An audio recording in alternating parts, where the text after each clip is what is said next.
Hello, how's everybody doing? I just got in. Like I said, I have two jobs.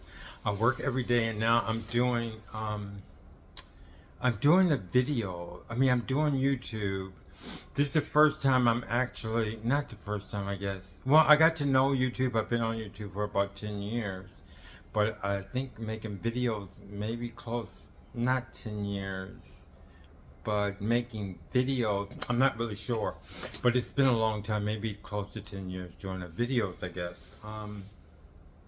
No, maybe around, as far as doing videos, I would have to say this 4, 5, 6, about 7 years doing the videos, okay?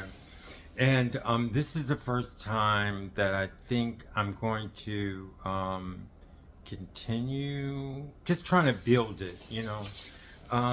Because so many things. Dancehall music is continuing.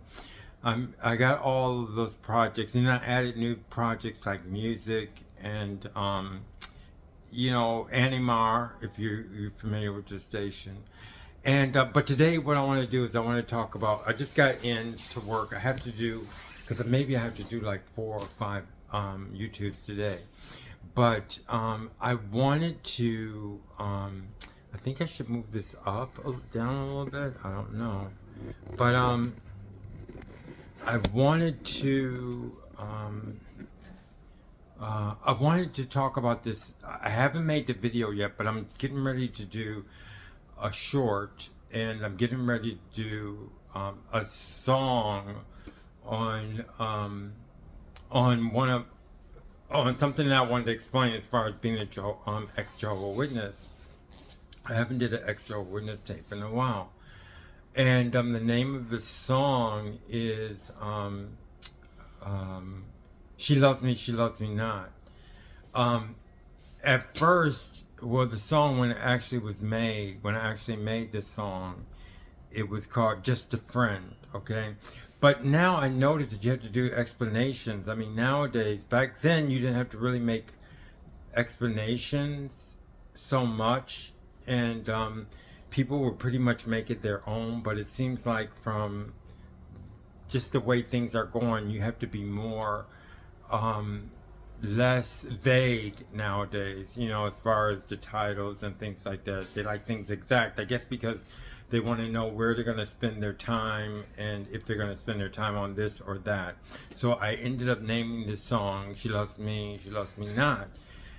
And the story is an ex-Jehovah Witness story because I wanted to do the video on this before I did the song.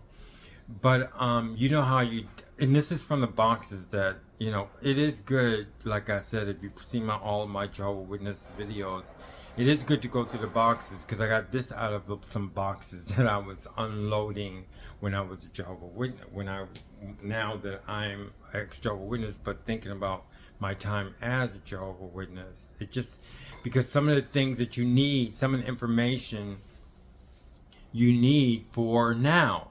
So if I was talking to one friend of mine, now she's my sister in England. I think her name is, well, I'm not going to say her name. But anyway, and she said Jehovah Witness, she calls me brother, I call her sister. So I think that's really nice. And we were talking about boxes. She's the one to help me came up with that term, And so I think it's good to open up the boxes, because it helps you, because some things are not for Jehovah. Some of the things you did doesn't have anything to do with, it was just your growing up, and really doesn't have anything to do with, Jehovah Witness, and it help you nowadays, like the song I did. So anyway, so let me tell you a story. Me and my brother was a coach, my whole family was Jehovah Witness, but we were in a shopping center. Not a big shopping center, one of those side street shopping centers, something like that, on the side or something. But anyway, he had this friend that I got to meet her through him, actually. Her name was Julie. And he knew her, and I kind of knew her. I guess I knew her through him. But you know how the contacts with Jehovah Witnesses are. So sometimes you're just brothers and sisters, so, like we are,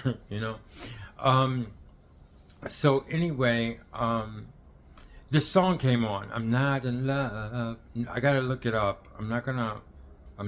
But the name of the song is "I'm Not in Love." Okay, and me and her, my brother had went into the store or something, and me and her were listening to the song, and she said, "I love that song," and I said, "I love the song too," and I'm not in love. No, no, and it talks about that. And I was saying, and it says, and then in the song in the background it goes, "Big boys don't cry, big boys don't cry." But we had came to me and her by listening to the song. We both, she really liked the song, and she sparked the interest in me to listen to the song. And I was saying that, well, maybe it's like I was saying, well, I think that he really likes her, but he wrote this song saying he's not in love, but in actuality he is in love, and he's saying he's not in love. You know, it's like when somebody hurts you, and then so this is video everybody can understand, even though it's an ex-Jehovah Witness. But like when somebody breaks up with you, not really breaks up with you, but maybe you fantasize about somebody, and you know they don't really love you. So you write it, so you think like, oh, they love me, you know, and you break up with them, you know, like in your mind. And so it's something like that. Anyway, twisted kind of psychological work that you usually do on yourself if you're sane, you know what I mean? Because you can come out, you know, just for fun, you know, or just something to get you by, you know, with this person that you're in love with. So I was saying he says all this about her, but in actuality he is in love. Okay, so it's not in love. I don't know the artist. Maybe I'll put it down. So anyway, me and her, I'm telling you the story because later on, me and her have something that happens with me and her. So anyway, this is like early on in our relationship, me knowing her, okay? Then time passes, I think a lot of time passes. But anyway, I end up with this friend. His name is Mike. I'm not going to say his full name. But we end up as very good friends. I even stay actually live home and live at his house because we live very close together. And he started dating this girl. And you know how dating is with Jehovah Witnesses. You can't do anything. I mean, you can date a girl or whatever, but you can't really do it. You're not supposed to. Most of the time you don't. You just date them. And hopefully, and you date people that you want to marry, you know, or that you think about marrying. You just don't date people for no reason. So anyway, he was dating somebody, and he knew, I mean, his girlfriend, he used to go to the congregation that's one reason why it says the ex-Jehovah Witness, because you're not going to understand so much of things that's going on. So anyway, he went to a congregation that Julie went to. I can say Julie and Mike, okay? And he had married her sister, Julie's sister, the one that I was telling you about. He had married, but he had gotten a divorce because she left the Jehovah Witnesses. She just wanted freedom, you know what I mean? So they were getting a divorce, and I was his friend. He had this small house, but he lived close to us. We lived in like this housing community, like, you know, little townhouses. He lived in like like country houses, you know, like old country houses. But separating our houses were like a little forest, and I used to have to walk through the forest to get to his house. I ended up living there, really, for a little while. So anyway, we became best friends. So when I became his best friend, he was living alone, and he was getting a divorce from Julie's sister, okay? And he started dating somebody else. But the funny thing about it is that one time we went to go drop off some things at his ex-wife, and she left the Jehovah Witnesses to, you know, where she lived, and he had to drop something off, and I went with him. It was like no big deal for me. But anyway, as time goes on, I ended up actually dating, Jehovah Witness dating, Julie, okay? So he had a girlfriend and I had a girlfriend. And I remember working at a bank and she sent me flowers. And I guess that's how we started, how we became boyfriend and girlfriend. She sent me flowers. It was so nice. I was working at a bank, driving teller. Somebody says, well, Pierre, you got flowers. And I got flowers. She sent me flowers. She had beautiful pictures, not like on a phone. You have to actually take the pictures. She gave me some pictures of her, and we started talking. And so we even kissed. One time we went to this grocery. We went not the grocery store. We went to Mike, me, my best friend, her, and his girlfriend. Went to we went to a restaurant and we were both by the bathrooms and she wanted to kiss me, so I kissed her. I didn't really feel anything, to tell you the truth.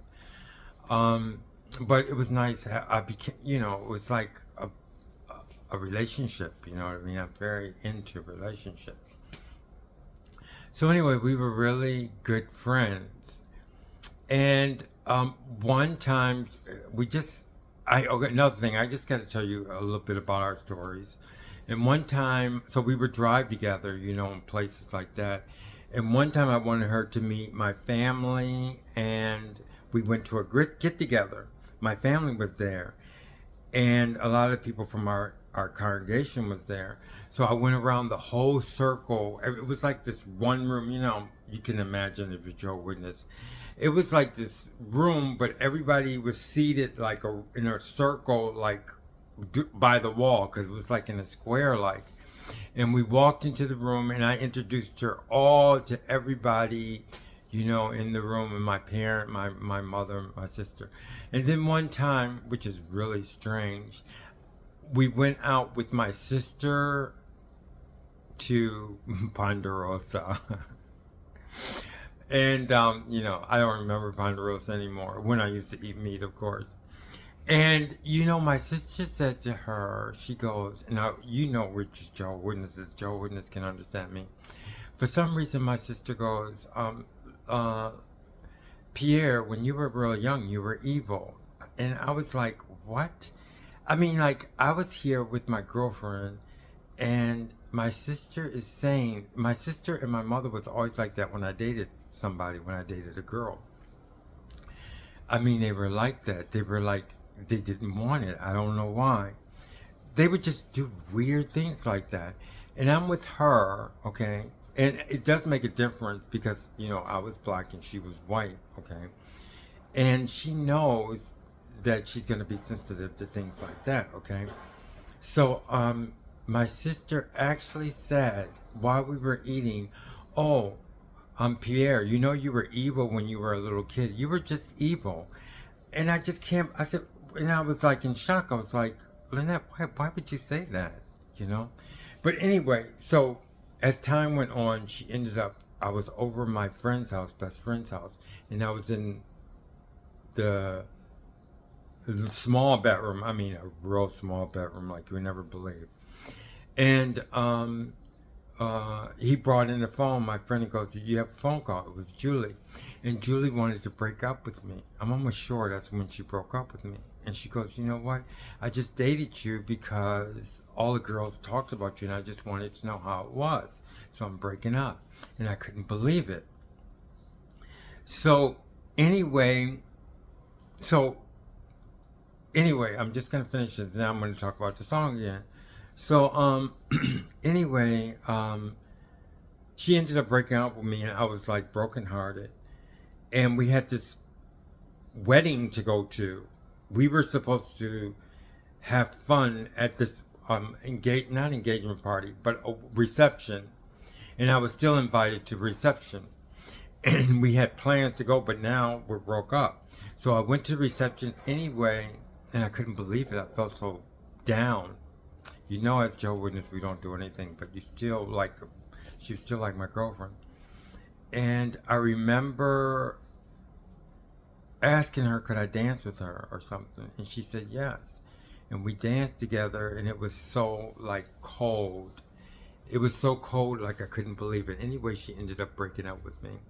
So the funny story is that we got to really know each other the first time I think we had first met, or, I'd seen her before, but the first time we talked deeply was about a breakup song. And our story ended. And this, I hadn't seen her in a long time before we got into a relationship.